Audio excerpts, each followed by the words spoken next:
Okey. Container City. Ni pandangan dekat atas. Okey. 23 unit semua sekali.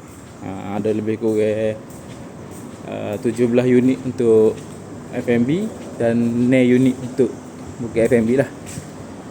Ni beza dia tak ada sink. Okey, kita tengok dekat atas ni.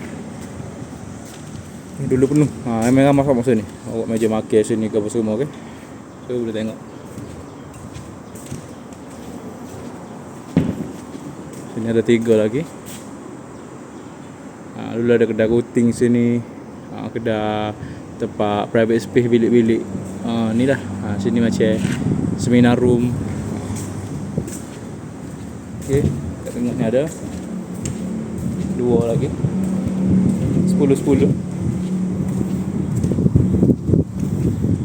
Luah kan.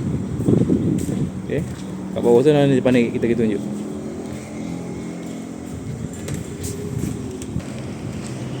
Alright. So, ni dekat view daripada bawah lah. Dekat depan dah kita punya fasad.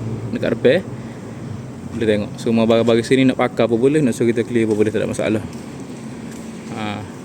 You nak sewa seluruh ni, lepas tu you nak bagi sublet boleh, tak ada masalah. Wait dekat kita. Tanah sini berkeluasan lebih kurang 1.8 ekar. Okey, memang sangat luas.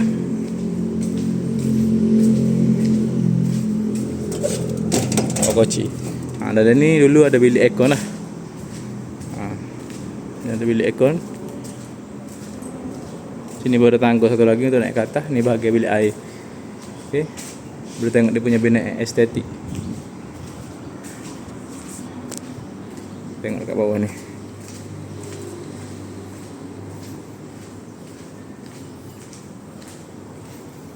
Ramai geng luar. Yang mana ada kena vacuum ni kita boleh request lah dengan mana untuk repair.